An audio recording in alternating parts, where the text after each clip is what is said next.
back, everybody. Right now, we will begin the House District 12 candidate portion of the debate. We have Republican Brad Mayo here, and we have Democrat Jay Hughes. And please take 2 minutes to introduce yourselves to us and tell us why you are running. We'll start with Mayo. Thank y'all for coming tonight. I'm trying to get adjusted on this mic. Thank y'all for coming tonight. Thank you to the Eagle and to Super Talk for putting this together. I'm glad to see our community's involved and interested. We have, I would say, the most educated community in the state. That's what the demographic data bears out, and our race has been evident of that. I'd like to thank my wife, Kathleen, for being here. Had to get everybody bathed and fed before she came, but it means a lot to me that she came tonight. I ran 4 years ago because I felt like the Mississippi House representative needed an Oxford voice that was one that valued quality education and prudent budgets. It needed to be a voice that was one that treated people with dignity, one that worked quietly, one that worked hard. And after 4 years, I feel like I've done that. I feel like our state is in better shape than it has been in a long time. We've got new data today that has borne that out. Our budgets are in great shape. Unemployment is down significantly, and our educational scores are up. If y'all give me the chance for the next 4 years, I'll continue to be your voice in Jackson. Mr. Hughes. Hi. Brad, I actually never thought there'd be a time where I showed up somewhere wearing a tie and you weren't. But my name is Jay Hughes, and I'm proud to be running to be your next state representative of this great place that we call home. I'm motivated to do it because I believe we can and we must do better, and I want to continue my public service by taking to Jackson leadership instead of partisanship. A famous quote seems appropriate to me in these days, and that is that I'm sick and tired of being sick and tired. I'm sick and tired of political parties. I'm sick and tired of special interests, and I'm sick and tired of political action committees. What I do care about, though, are the people here in District 12 and quality of education for K through PhD. The drafters of the Constitution wrote that the people are the only legitimate power, the foundation of power. And for that reason, we have a process where we can put a ballot issue on a ballot initiative before a vote of our fellow citizens.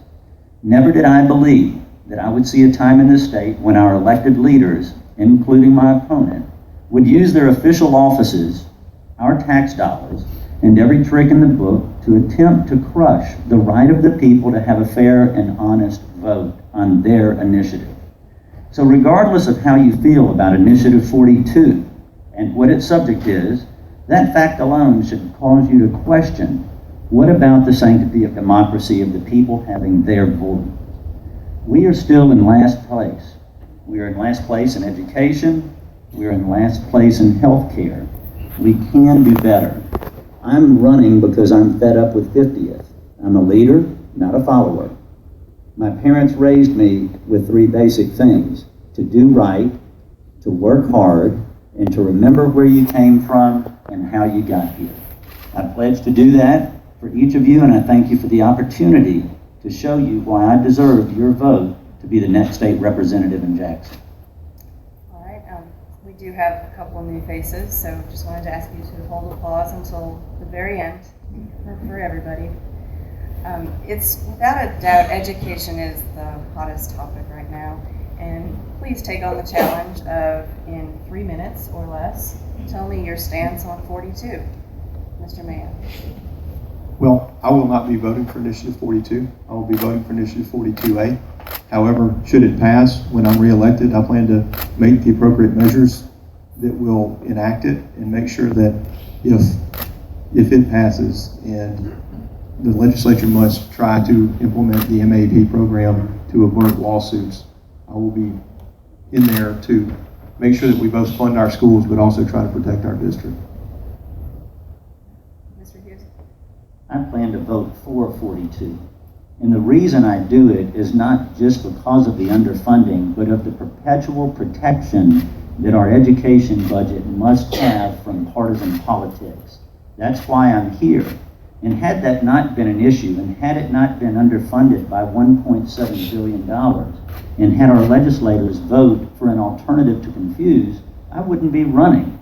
So yes, I do plan to vote for it.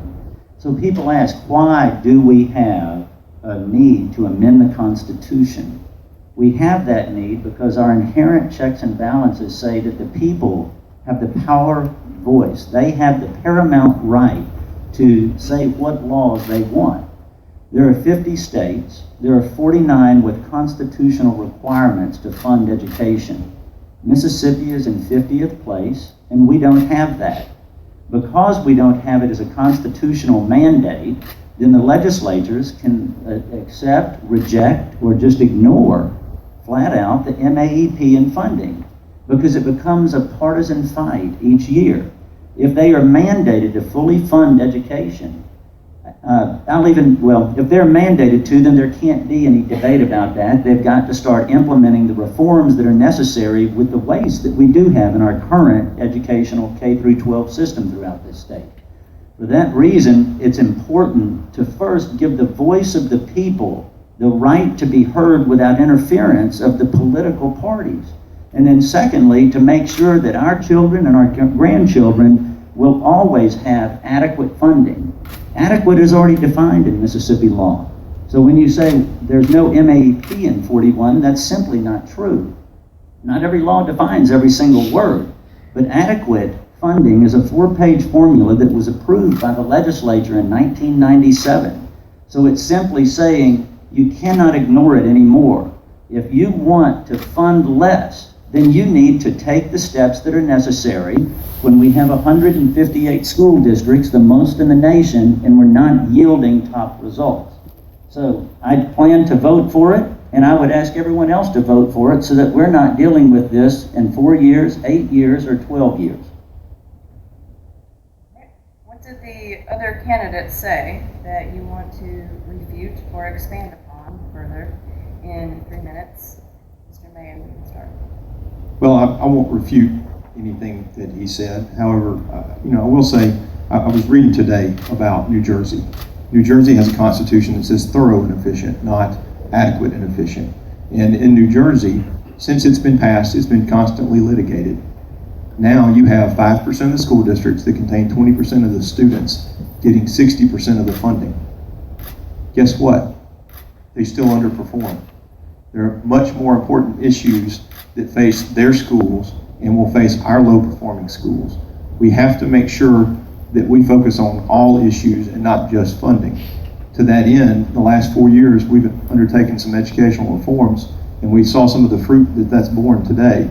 The NAEP, which is reported to be the nation's report card, pretty much everybody seems to think it holds a candle for how you were doing. Mississippi was the only state that improved in 4th grade reading and math. We were not 50th, we were first. We took the gaps between Mississippi and the national average and we cut them in half in almost every single category in 2 years.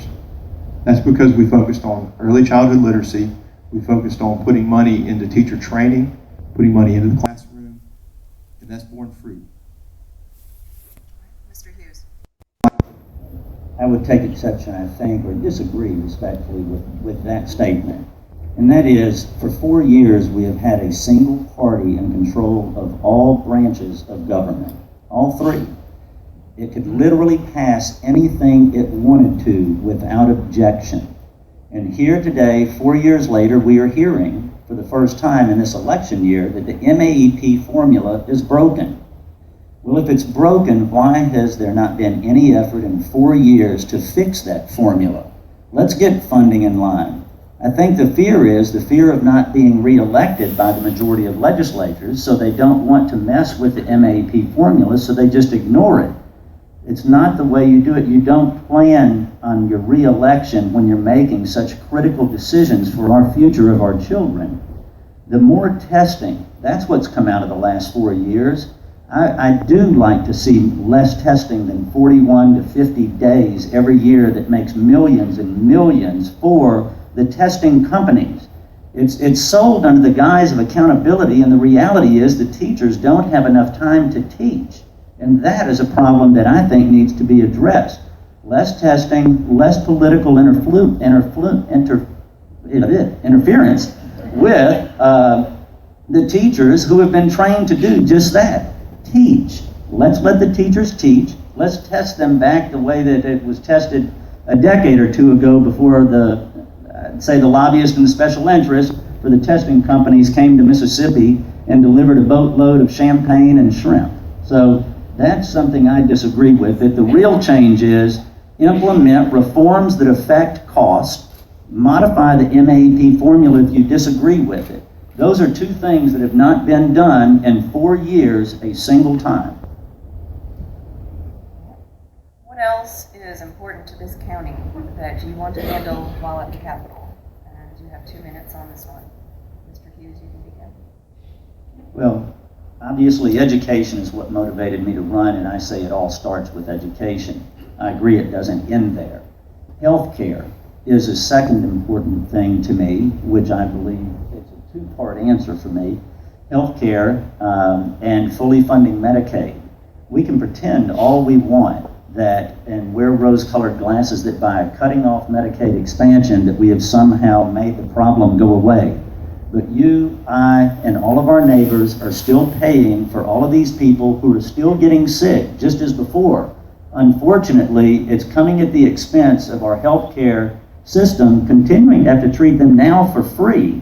And we are losing rural hospitals, we're losing physicians, and in a place like Oxford, I just think that it is a backbone of our community. The second thing I would ensure is I would want to build a brigade or a rampart to protect the public employees retirement system when I get there. I'm tired of hearing about the repeated tax as if something is wrong with it. I believe the people have earned this. It is a vested interest. There can be changes to it, but not at the expense of those who have committed a lifetime or a career to earn that retirement. It is their lifeline. We have thousands of people here that rely on this every month. And for that reason, I would go down and want to protect that. So education, healthcare, and PERS. Mr. Mayo. Well, we agree that education is a priority, but other things are priority to our district. I listened to some of the supervisors' races earlier, and they were talking about infrastructure and growth. Transportation and transportation issues are marquee for Mississippi and Lafayette County. We have to develop long-term solutions for how to address infrastructure, both to develop our rural economies and to accommodate our growing economies. We fall into both categories. We have to make sure that we have a solid healthcare delivery system. So often we hear talk about expanding Medicaid when in reality we have increased number of people with healthcare coverage but no one to take it. We have to have rural physicians, rural nurse practitioners, rural physicians assistants and nurses to accept the new healthcare laws that we have. We must continue to support our university and Department of Mental Health. I grew up with so many people who work at both, and they depend on continued focus financially. We were able to pass a pay raise for each of the two of them over the last couple of years, and we must continue to do that. At the same time, we must continue to support the PERS system, which we have done. We've managed to put more money into PERS over the last 4 years than ever before. The state has a contract with our employees, and we must maintain it. Once again, is there anything that your opponent said in this last question that you disagree with or want to expand on? Mr. Hughes, you can go first. Well, I do disagree with the statement about PERS. While the legislature may have funded PERS and given it more, it's cost more to live every year. At the same time, Mr. Mayo introduced a bill that by his pulling and his own colleagues pulling would have destroyed the PERS that we know it is. And what surprises me in that when he was interviewed about it, and I think this is of critical importance of taking serious what we do down there, he said he would like to explore it and he would like to get an idea on its potential impact. Well, that's after you filed the bill. This is not a think tank. This is people's lifeline. This is not where you test. You do the research in advance of something as critical as the retirement system, the only income that thousands of people get here. So while there may be more money in PERS at this point, I respectfully disagree that it was because of anything you introduced. In fact, it's in spite of it. Mr. Mayo. Well, I have voted to allocate more to PERS than ever before. Moreover, continuously I hear from our state employees, I would like a system, I would like a retirement plan that is portable. I'm not sure that I'll be in state service forever. Lo and behold, we have a program like that already that our university professors use. I developed a plan that was modeled after it to allow all of our state employees to use that same type plan. Moreover, it would put 2.5% into PERS while adding no liability. It's a typical scare tactic that people drop out PERS in the last week of an election, and I'm not going to fall for it, and I hope you won't either. Secondly, I'd like to address Medicaid expansion. People can be for increased education funding, and that is just fine. People can be for Medicaid expansion, and that is just fine. But you cannot be for both and continue to keep our budget the way it is. You cannot afford to pay for both. The Milliman study that was done in 2011 showed that the net cost, that means the cost after increased tax revenue from wages and sales tax, would be $100 million. Every other issue they studied for us in there, they undershot by 40%. Nationally, when they conducted studies, they undershot there about 40%. So we have to assume the net cost would really be $140 million. Now let's talk about the feds. Currently, Medicaid money under the Medicaid expansion population is matched at 90 to 10. It's a great benefit. However, when they realize that we can't continue our federal spending, the first thing they will do is drop that down to the match rate that every other state has currently. We have the most generous match rate in the country, but it's 73.27. So to expand Medicaid will open the door to about $400 million in increased future costs. And that is a gamble that we cannot take. All right. In a 2-minute closing, please summarize any other thoughts you have on any topic and tell us why we should vote for you November 3rd. Mr. Mayo. 4 years ago when I ran, I said I wanted to be Oxford's voice. I wanted to be Lafayette County's voice. I would be one that was tempered. I'd be one that treated people well, didn't self-aggrandize. I've done that the last 4 years. That's why I've received support from Republicans and Democrats in the legislature, because they know I'm somebody that is willing to work with them. And I'm not somebody that looks to get a lot of credit. I just want to go down there, do a good job, and come home to my family. Because that's why I do this, for my family, for my 3 children who are being tucked into bed right now, and for the people who live in this community, for their children, for themselves. I was blessed to grow up in a wonderful community. My family's been here for over a century, but I was a Navy brat for a while. I saw much of the eastern seaboard.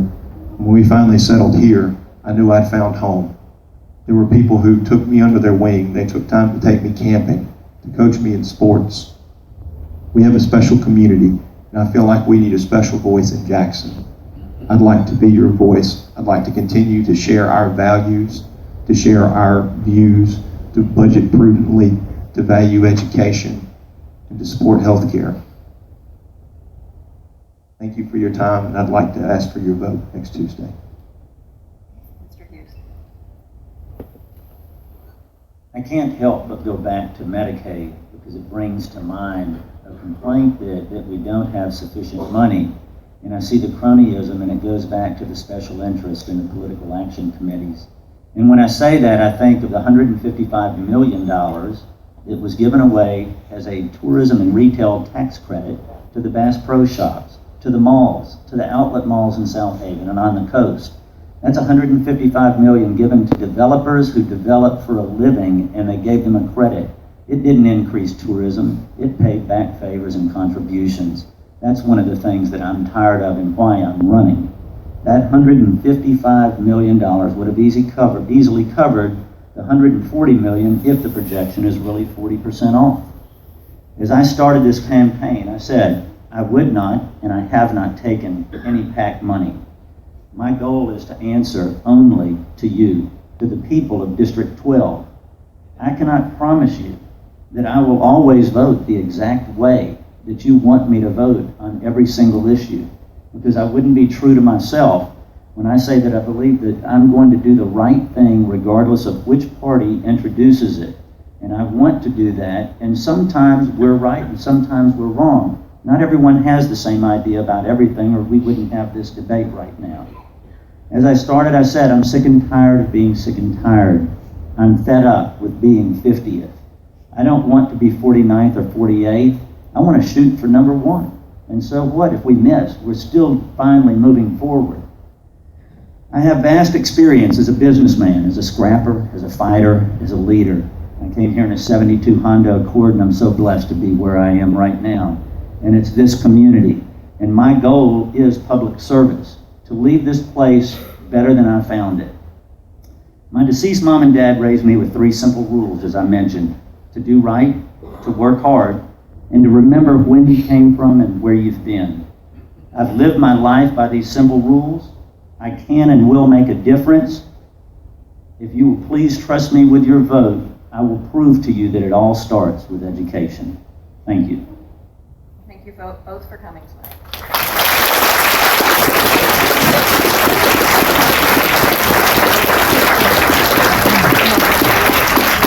We'll have a 2-minute break while District 9 candidates are ushered in.